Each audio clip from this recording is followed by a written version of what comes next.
Hello students, मैं मोहित गुप्ता। आज हम स्टार्ट करते हैं ऑर्गेनिक केमिस्ट्री के इंट्रोडक्शन का सेकंड लेक्चर। हमने आपको लास्ट क्लास में फर्स्ट लेक्चर में ऑर्गेनिक केमिस्ट्री का डिस्क्रिप्शन दिया था। ऑर्गेनिक केमिस्ट्री के कंपाउंड्स में जो होते हैं ऑर्गेनिक कंपाउंड्स, उनके बारे में पूर्ण रूप से बताया था। और आज हम शुरू करते हैं उसी के आगे से। लास्ट क्लास में आपका हुआ था संतृप्त असंतृप्त hydrocarbon means saturated and unsaturated hydrocarbon. आज हम स्टार्ट करेंगे ऑर्गेनिक कंपाउंड्स के नामकरण की, मतलब नॉमेनक्लेचर ऑफ ऑर्गेनिक कंपाउंड, कार्बनिक यौगिकों का नामकरण। नामकरण किनका? कार्बनिक यौगिकों का। नामकरण को बोलते हैं नॉमेनक्लेचर। सबसे इम्पॉर्टेंट हेडिंग है कार्बनिक यौगिकों का नामकरण। अगर आपसे कार्बनिक यौगिकों का नामकरण ही नहीं आता होगा तो आप पूरी ऑर्गेनिक केमिस्ट्री को सीख पाने में अनेबल रहेंगे। ऑर्गेनिक केमिस्ट्री में जितनी भी ऑर्गेनिक रिएक्शंस होती हैं उसके लिए नामकरण आना आपसे अति आवश्यक है। अब देखिए, सबसे पहले बात आती है पॉइंट नंबर 1 रसायन अंकन की। रसायन अंकन मतलब केमिकल नंबरिंग। केमिकल नंबर कैसे? 1 के लिए यूज़ करते हैं हम मोनो, 2 के लिए यूज़ करते हैं डाई, 3 के लिए यूज़ करते हैं ट्राई, 4 के लिए यूज़ करते हैं टेट्रा और 5 के लिए यूज़ करते हैं पेंटा। क्लियर? जैसे हम हिंदी में बोलते हैं नंबर को 1 2 3 4 5, इंग्लिश में बोलते हैं 1 2 3 4 5, वैसे ही केमिस्ट्री में बोलते हैं mono di tri tetra and penta. उसके बाद देखें नंबर 2 कार्बन परमाणुओं का नाम। जो कार्बन परमाणुओं हैं, कार्बन एटम्स, कार्बन परमाणुओं का नाम मतलब क्या? अगर किसी भी कंपाउंड के अंदर एक कार्बन है, 1 कार्बन, तो एक कार्बन के लिए आएगा आपका मिथ, 2 कार्बन के लिए आएगा आपका इथ, 3 कार्बन के लिए आएगा आपका प्रोप, 4 कार्बन के लिए आएगा आपका ब्यूट, 5 कार्बन के लिए आएगा आपका पेंट, 6 कार्बन के लिए आएगा आपका हेक्स, 7 कार्बन के लिए आएगा आपका हेप्ट, 8 कार्बन के लिए आएगा ऑक्ट, 9 कार्बन के लिए आएगा आपका नॉन और लास्ट 10 कार्बन के लिए आएगा आपका डेक। सही है? मैथ है prop but pent hex hept oct non dec. 11 carbon भी हो सकते हैं, 11 होगा आपका 1 + 10 तो अनडेक। 12 कार्बन के लिए होता है डूडेक, 13 कार्बन के लिए होता है ट्राईडेक और फिर जब 20 कार्बन आते हैं तो उसके लिए होता है आपका आइकॉस। ऐसे फिर आगे बढ़ते जाएंगे, लेकिन आपके काम में फिलहाल 11th-12th क्लास में 10 कार्बन तक ही काम आएगा। क्लियर? अब बात करते हैं आगे। सबसे पहली बात आती है इसके अंदर एल्केनों की। एल्केन किसे कहते हैं? एल्केन क्या होते हैं?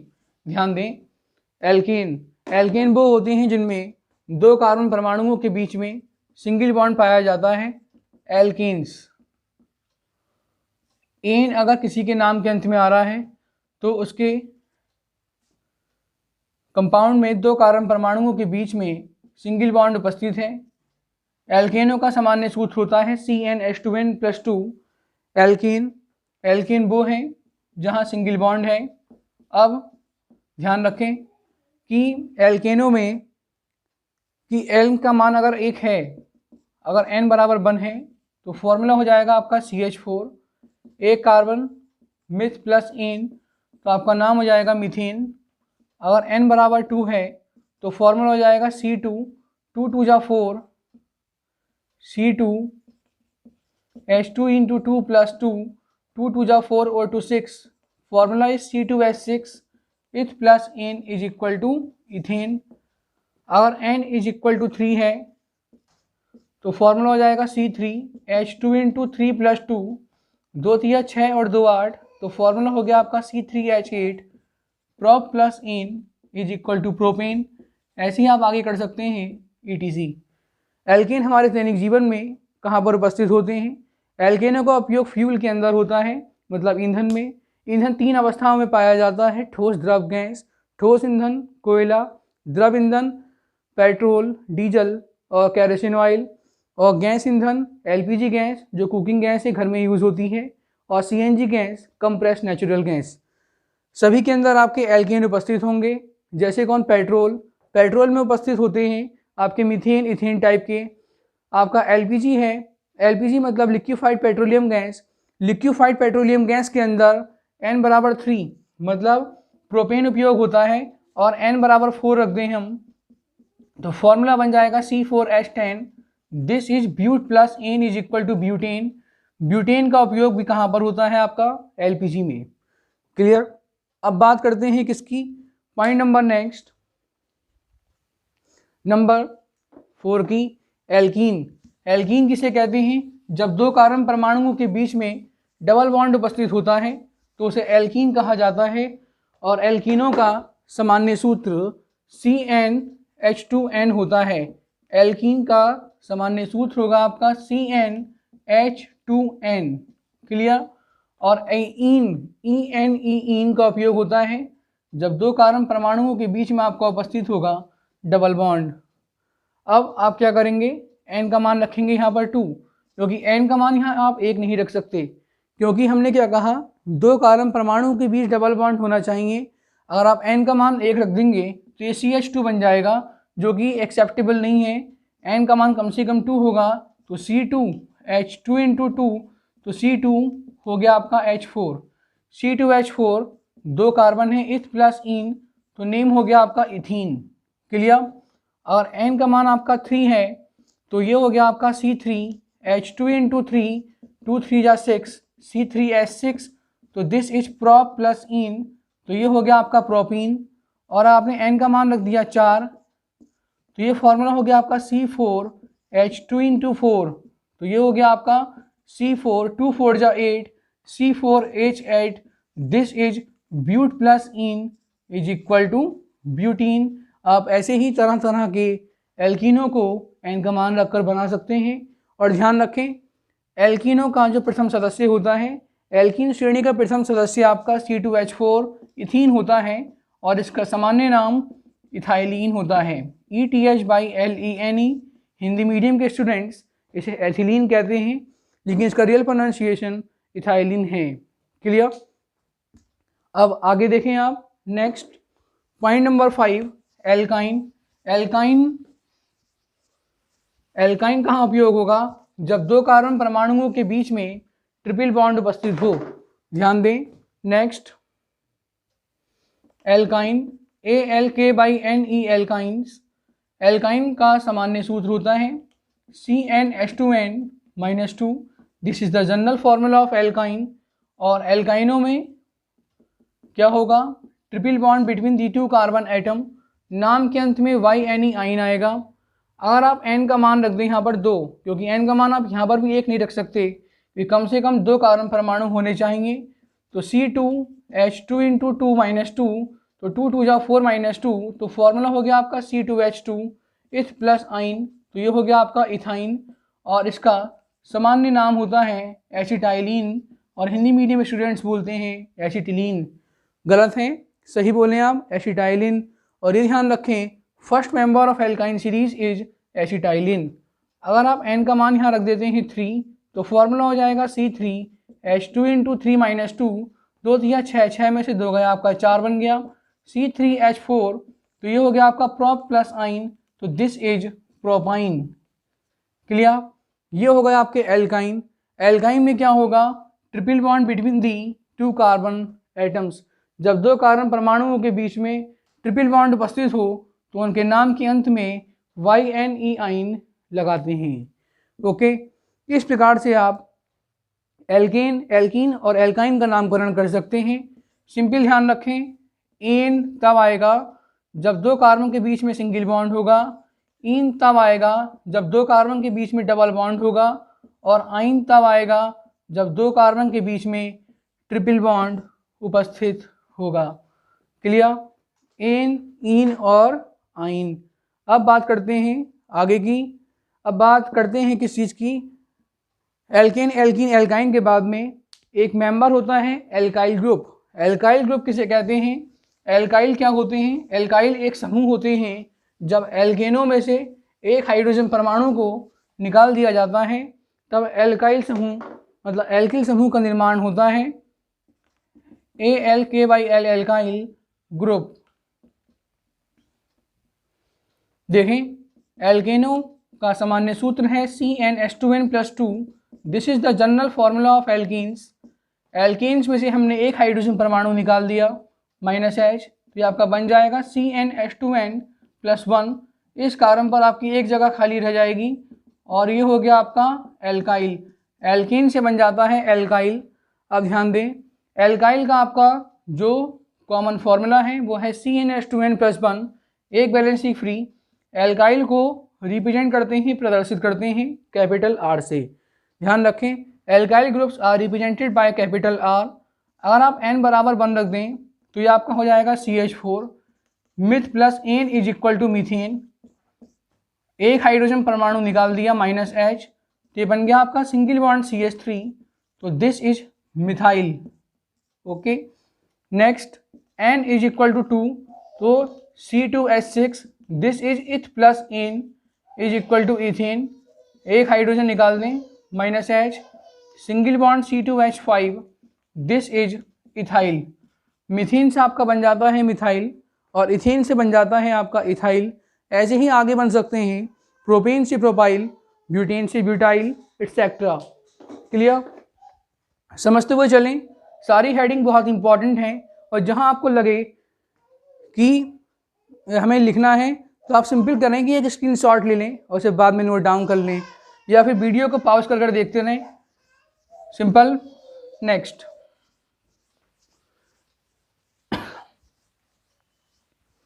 ये हो गया आपका एल्काइल ग्रुप। एल्काइल ग्रुप के बाद आता है अगर हमें किसी भी यौगिक का नामकरण करना है तो कैसे करेंगे। देखें एग्जाम्पल,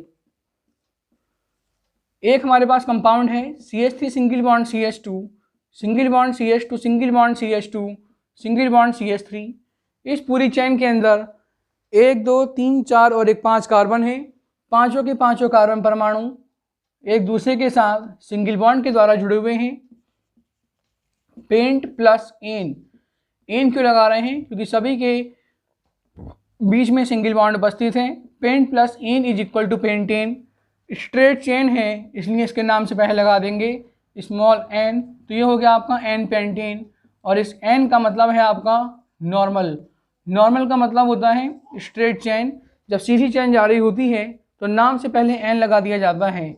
एक आप देखें CH3 single bond CH, single bond CH3, single bond CH3, ये हो गई आपकी साइड चेन।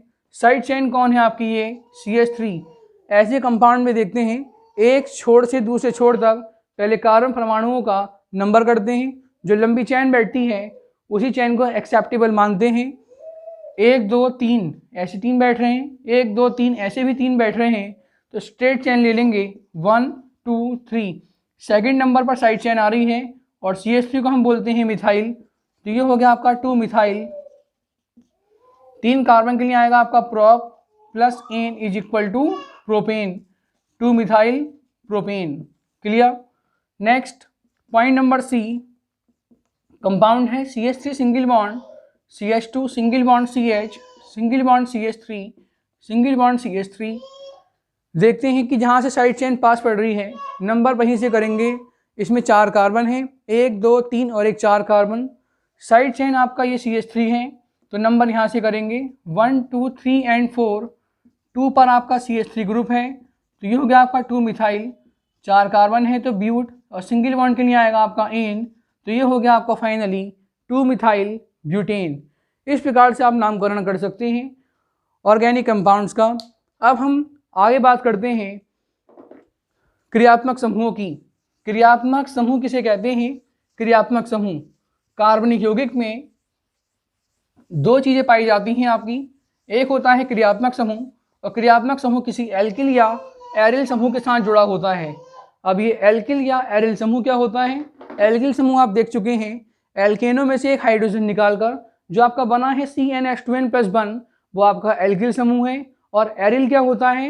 एरिल बनता है एरीन से, मतलब बेंजीन से। बेंजीन होता है C6H6। बेंजीन क्या होता है आपका? C6H6, ये आपका बेंजीन है। अगर हम बेंजीन में से एक हाइड्रोजन निकाल दें -H, तो आपका बन जाएगा सिंगल बॉन्ड C6H5, तो इसे हम बोलेंगे एरिल मतलब एराइल, और एराइल को हम रिप्रेजेंट करते हैं कैपिटल ए स्मॉल आर से। अब हमारा कहना यह है कि किसी भी कार्बनिक यौगिक में एल्किल मतलब आर से जुड़ा हुआ होगा आपका कौन, फंक्शनल ग्रुप, मतलब क्रियात्मक समूह। Fg का मतलब है फंक्शनल ग्रुप, हिंदी में बोलेंगे क्रियात्मक समूह, या फिर Ar के साथ जुड़ा होगा आपका फंक्शनल ग्रुप मतलब क्रियात्मक समूह। क्लियर। अब सबसे पहला बात आता है यहाँ पर कि फंक्शनल ग्रुप अर्थात क्रियात्मक समूह किसे कहते हैं। फंक्शनल ग्रुप किसी भी कार्बनिक यौगिक में, किसी कार्बनिक यौगिक में वह परमाणु या परमाणुओं का समूह जो कि उस कार्बनिक यौगिक के रासायनिक गुणों को प्रदर्शित करता है उसे क्रियात्मक समूह कहते हैं। एक हमारे पास बहुत बड़ा कंपाउंड है जिसमें 2 कार्बन 6 हाइड्रोजन 1 ऑक्सीजन है, C2H6O। तो इससे हमें केवल यही जानकारी प्राप्त हो रही है कि इसके अंदर कितने कार्बन, कितने हाइड्रोजन और कितने ऑक्सीजन है। तो ये हो गया आपका अणुसूत्र। इस अणुसूत्र को लिखा जा सकता है कैसे, C2H5 single bond OH, 2 carbon 5 hydrogen, 1 hydrogen ये 5 और 1 6 और 1 ऑक्सीजन। हमें इससे केवल ये पता लग रहा है कि इसमें कितने कार्बन, कितने हाइड्रोजन और कितने ऑक्सीजन है, लेकिन हमें इससे C2H5OH से पता लग पा रहा है कि इसमें कौन सा क्रियात्मक समूह है। क्रियात्मक समूह है इसके अंदर OH, और OH कौन होता है आपका, एल्कोहल।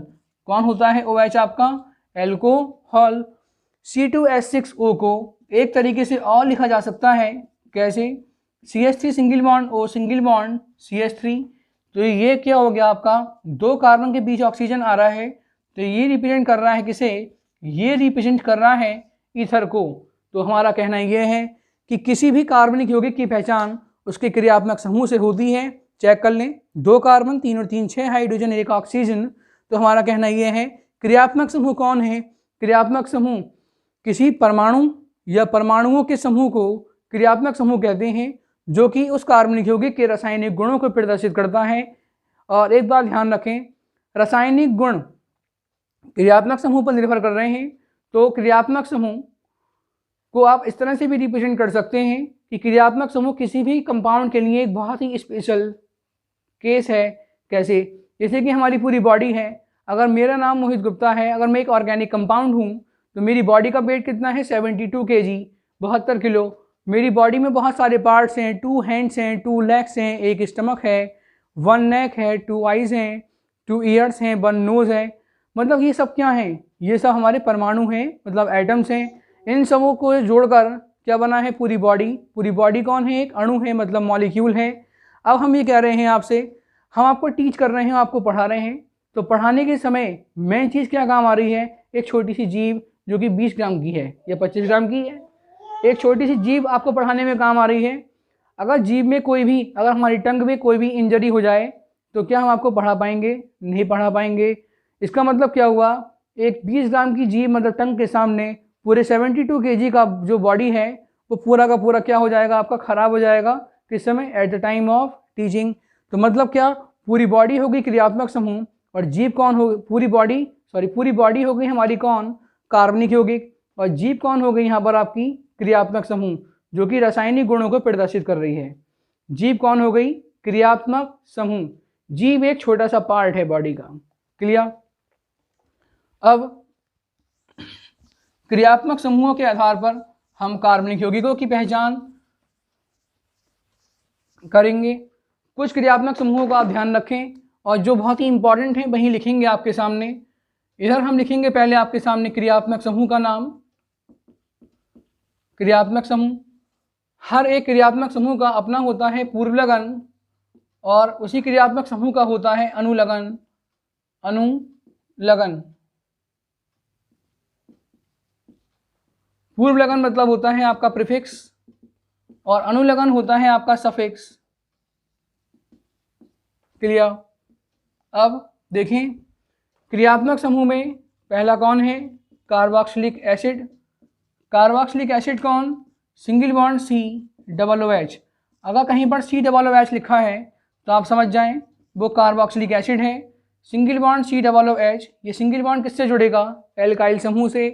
अब इसका पूर्व लगन क्या होगा, प्रीफिक्स, इसका पूर्व लगन होता है कार्बोक्सी, और अनुलगन होता है आपका OIC ओइक एसिड। क्लियर। एक बात ध्यान रखें, पूर्व लगन अनुलगन क्या है। अगर किसी व्यक्ति का नाम डॉक्टर अब्दुल कलाम है, आप सभी लोग परिचित होंगे इस नाम से, ex president of India and बहुत बड़े साइंटिस्ट, मिसाइल मैन के नाम से जाने जाते हैं। नाम क्या है? अब्दुल। अब्दुल से पहले क्या लिखा है? डॉक्टर। तो डॉक्टर कौन हो गया आपका? प्रफिक्स। और कलाम कौन हो गया इसके अंदर? आपका सफिक्स।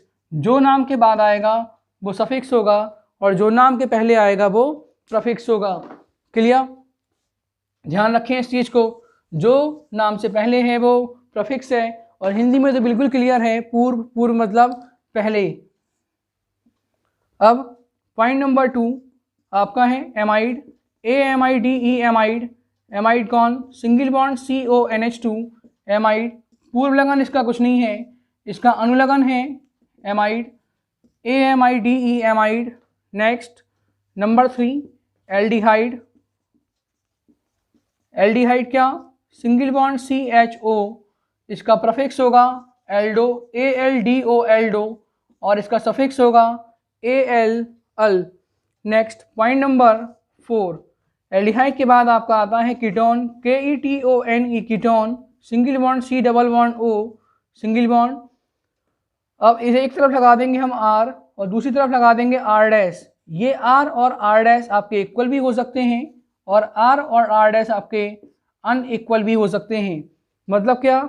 जब दो एल्किल ग्रुप्स के बीच में C double bond O group हो तो आप समझ जाएं वो कीटोन है, और कीटोन का होता है आपका पूर्व लगन कीटो और सफिक्स होता है आपका ONE ऑन। इसे आप ऑन पढ़ेंगे ना कि बन। क्लियर? ONE on. क्लियर हो गया? तो ये हो गया आपका carboxylic acid, amide, aldehyde, ketone और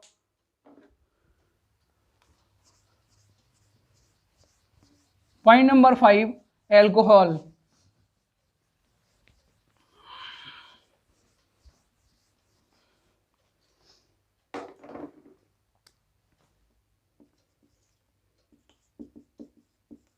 एल्कोहल सिंगल बॉन्ड OH, पूर्व लगन होगा इसका हाइड्रोक्सी, H/DROX बाई हाइड्रोक्सी, और अनुलगन होगा इसका OL all. Clear? Next point number 6। Point number 6 होगा आपका हेलोजन। हेलोजन होता है आपका सिंगल बॉन्ड X, और X कुछ भी हो सकता है आपका फ्लोरीन, क्लोरीन, ब्रोमीन और आयोडीन। जो तत्व आवर्त सारणी के अंदर 17वें समूह में पाए जाते हैं हम उन्हें हेलोजन कहते हैं। और एक ऐसा क्रियात्मक समूह है हेलोजन जिसका पूर्व लगन होता है हेलो और इसका अनुलगन कुछ नहीं होता, मतलब इसे हमेशा नाम से पहले ही लिखा जाएगा।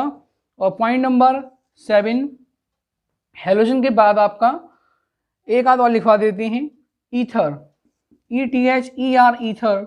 ईथर जब दो कार्बन के बीच में एक ऑक्सीजन हो, R single bond O single bond R', दोनों R इक्वल भी हो सकते हैं, R is equal to R', और दोनों R इक्वल नहीं भी हो सकते हैं, R equal to R', R is not equal to R'। ये हो गया आपका ईथर। पूर्व लगन कुछ नहीं, अनुलगन alkoxy alkane. Alkoxy alkane. Alkoxy कैसे? एक R को आप ऑक्सीजन के साथ ले लें, R कौन है आपका? एल्काइल, ऑक्सीजन के साथ जुड़कर बन गया एल्कोक्सी, और एक R के लिए क्या आ गया आपका? Alkene, alkoxy alkene. क्लियर? अगर इस क्रियात्मक समूह की बात करें, बहुत सारे क्रियात्मक समूह हैं, लेकिन फिलहाल में आप जो इम्पोर्टेंट हैं आपके लिए वही ध्यान रखें। तो बता दें आपके लिए कौन कौन से इंपॉर्टेंट हैं। जो आपके 12th क्लास के चैप्टर्स हैं उसमें पहला हेलोजन है जो कि हो गया आपका, दूसरा है आपका चैप्टर उसमें आता है आपका एल्कोहल, फिनॉल और ईथर। एल्कोहल भी हो गया आपका OH और ईथर भी हो गया। नेक्स्ट आता है आपका एल्डिहाइड, कीटोन व कार्बोक्सिलिक एसिड हो गया, और एक आपका नेक्स्ट आता है एमीन। बस वो और करा दें आपको लास्ट, एमीन, AMINE एमीन।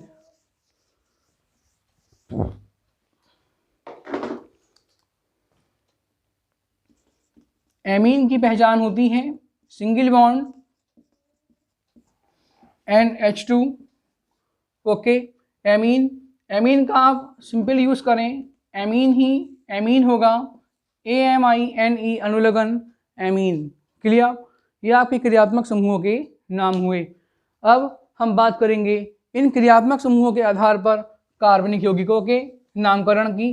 कैसे, ध्यान दें, इस पॉइंट को आप बहुत ध्यान से सुन लें। यदि किसी भी कार्बनिक यौगिक में केवल एक क्रियात्मक समूह है तो हम उसके लिए कैसे करेंगे, पहले हम लिखेंगे मैथ एथ, जो जिसमें जितने भी कार्बन परमाणु हैं उतने कार्बन का नाम लिखेंगे। उसके बाद में आपका आएगा सफिक्स। सफिक्स दो प्रकार के होते हैं, एक होता है आपका प्राइमरी सफिक्स और दूसरा होता है आपका secondary suffix.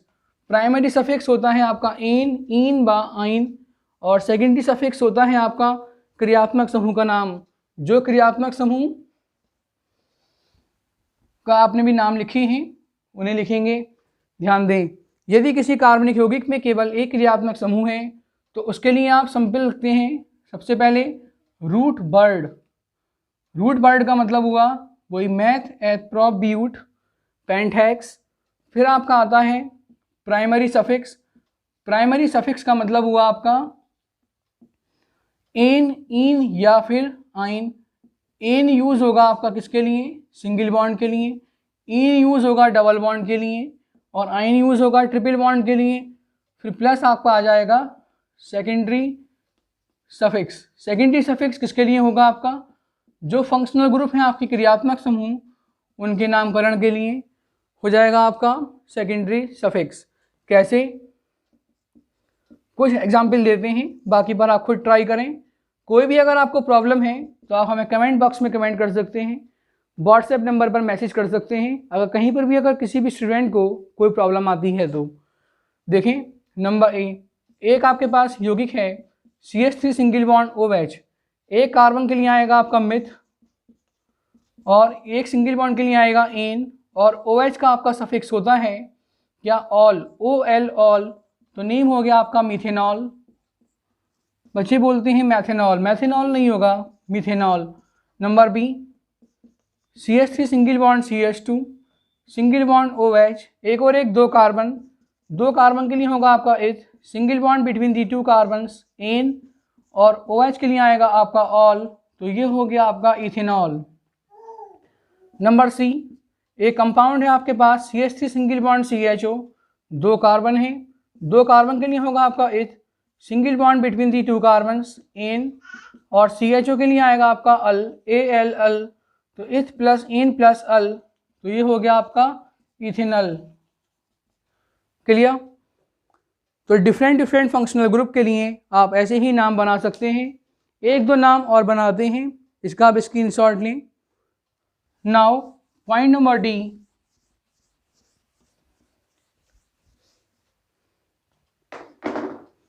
Point number D, एक यौगिक है H सिंगल बॉन्ड CHO, एक कार्बन के लिए आएगा इस HCHO, एक कार्बन के लिए आएगा आपका मिथ और उसके लिए एन ही आएगा क्योंकि एक कार्बन में इन का तो सवाल ही नहीं है, और CHO के लिए हो गया आपका अल, तो ये हो गया आपका मिथेनॉल। नंबर ई, last CH3 single bond COOH, ये होता है आपका कार्बोक्सिलिक एसिड। एक और एक दो कार्बन के लिए eth, single bond between the two carbons ane, और COOH के लिए होता है आपका ओइक एसिड, तो ये नेम हो गया आपका इथेनोइक एसिड। क्लियर, ये हो गया आपका इथेनोइक एसिड। एक प्राइमरी बेस्ड पर आपके नाम हो चुके हैं कार्बनिक यौगिकों के। क्लियर, ऐसे ही आप इन्हें और भी अच्छे से बना सकते हैं। और मैं आपको एक छोटी सी बात बता दूं, ये हो गए इनके IUPAC नाम। अगर आपको इनके सामान्य नाम याद रखने हैं तो कैसे, एक आपके पास है मिथाइल ग्रुप, मिथाइल का मतलब होता है सिंगल बॉन्ड CH3। एक है आपके पास इथाइल ग्रुप, इथाइल का मतलब होता है सिंगल बॉन्ड C2H5। अगर आप CH3 के साथ जोड़ दें आप OH CH3OH, तो इसका सामान्य नाम हो गया मिथाइल एल्कोहल। आप C2H5 के साथ OH जोड़ दें तो ये हो गया आपका इथाइल एल्कोहल। अगर आप CH3 के साथ NH2 जोड़ दें तो ये हो गया आपका मिथाइल एमीन, और आप C2H5 के साथ NH2 जोड़ दें तो ये हो गया आपका इथाइल एमीन। क्लियर, ऐसे आप जोड़ सकते हैं डिफरेंट फंक्शनल ग्रुप और उनके आप कॉमन नेम मतलब सामान्य नाम उनके बना सकते हैं। क्लियर, और बस इसमें आपका जो थोड़ा परिचय था बेसिक इंट्रोडक्शन ऑर्गेनिक का वो काफ़ी हद तक कंप्लीट हुआ। और एक दो पॉइंट लास्ट के आप सुन लें। कार्बन परमाणु को 3 कैटेगरी में डिवाइड कर रखा है, प्राथमिक, द्वितीयक व तृतीयक कार्बन परमाणु। प्राथमिक, द्वितीयक व तृतीयक कार्बन परमाणु। प्राथमिक कार्बन को प्राइमरी मतलब 1 डिग्री, द्वितीयक मतलब 2 डिग्री और तृतीयक मतलब 3 डिग्री कार्बन परमाणु। प्राइमरी, सेकेंडरी व टर्सरी कार्बन एटम। सिंपल ध्यान रखें, यदि कोई एक यौगिक है, कार्बन परमाणु की संयोजकताएं कितनी होती हैं? 4, 1 2 3 4, 3 पर हाइड्रोजन लगा है। अगर एक संयोजकता उसकी कार्बन से जुड़ी है तो वो कार्बन आपका 1 डिग्री का होगा। कैसे? देखिए, इस कार्बन की 4 संयोजकताएं हैं, 3 पर लगा हुआ है हाइड्रोजन और एक संयोजकता पर लग रहा है आपका कार्बन, तो ये कार्बन 1 डिग्री का और ये कार्बन भी आपका हो गया 1 डिग्री का। पहला एग्जाम्पल। दूसरा एग्जाम्पल, एक कार्बन है, उस कार्बन की 2 संयोजकताओं पर लगा हुआ है आपका कार्बन, तो ये कार्बन आपका हो गया 2 डिग्री। उसके बाद में CH3 single bond C, single bond CH3, single bond CH3H। इस कार्बन से 1 2 3 कार्बन जुड़े हैं, तो ये कार्बन हो गया आपका 3 डिग्री। जब एक कार्बन से एक कार्बन जुड़ा हो तो 1 डिग्री मतलब प्राइमरी कार्बन एटम। जब एक कार्बन से 2 कार्बन जुड़े हों तो सेकेंडरी कार्बन एटम। और जब एक कार्बन से 3 कार्बन एटम जुड़े हों तो वो होता है आपका टर्सरी कार्बन एटम। ओके, प्राथमिक, द्वितीयक व तृतीयक कार्बन परमाणु। और जो आपके यौगिक होते हैं एरोमेटिक यौगिक में एक होता है आपका बेंजीन। तो बेंजीन में सिंपल ध्यान रखें, बेंजीन है आपका C6H6। बेंजीन की अणु में 6 कार्बन और 6 हाइड्रोजन परमाणु उपस्थित हैं। अब इसमें 3 पोजीशन होती हैं, ध्यान दें। Number 1 ORTHO ortho. ये आपने इस तरीके से रिंग बनाई और एक गोला बना दिया। इस गोले का मतलब है इसमें डबल बॉन्ड गोल गोल घूम रहा है। यहाँ से हमने एक हाइड्रोजन हटाया और X जोड़ दिया, यहाँ से हमने एक हाइड्रोजन हटाया और Y जोड़ दिया। क्लियर? जब 2 ग्रुप के बीच में कोई गैपिंग ना हो तो वो होती है ऑर्थो पोजीशन। और इसे आप ऐसे भी लगा सकते हैं, कैसे? बेंजीन रिंग बनाई, ये X हो गया और ये आपका Y हो गया। क्लियर? 2 ग्रुप के बीच में कोई गैपिंग नहीं होगी, ortho. Number 2 Meta, META Meta. एक बेंजीन रिंग है, उसमें X है, एक की गैपिंग है, उसके बाद आ रहा है बाई, तो ये हो गया आपका मेटा। और नंबर 3 पैरा, PARA पैरा। ये आपने रिंग बनाई और 2 ग्रुप के बीच में आपके 2 का गैप है, एक और एक 2 गैप, बाई इधर आ रहा है, इधर से भी चेक कर लें, एक और एक 2 गैप, बाई आ रहा है, तो ये हो गई आपकी पैरा पोजीशन। एग्जाम्पल दे दें आपको इसका, अगर यहाँ Cl लग रहा है और यहाँ भी Cl लग रहा है तो इसे हम बोलेंगे पैरा डाइक्लोरोबेंजीन। अगर यहाँ Cl और यहाँ Cl है तो इसे बोलेंगे मेटा डाइक्लोरोबेंजीन। और यहाँ Cl है तो इसे बोलेंगे ऑर्थो डाइक्लोरोबेंजीन। ओके, इसी के साथ आपका शॉर्ट में कार्बनिक यौगिकों का जो छोटा सा विवरण था वो ख़त्म हुआ। वैसे तो कार्बनिक यौगिक का बहुत कंप्लीट डिस्क्रिप्शन है, लेकिन अभी आपकी रिवीजन क्लासेस के हिसाब से इतना ही काफ़ी है। और अब हम शुरू कर देंगे हेलो एल्केन वाले चैप्टर को, हेलो एल्केन व हेलो एरीन्स। लेकिन उसे करने से पहले आप इसे बहुत ध्यान से देखें, ध्यान से पढ़ें। अगर कोई भी प्रॉब्लम हो तो आप हमें क्या करें, कमेंट करें और वीडियो को लाइक, शेयर एंड सब्सक्राइब करें। ओके, और कहीं भी अगर प्रॉब्लम है तो आप हमसे क्वेश्चंस को ज़रूर पूछें। And okay, thank you.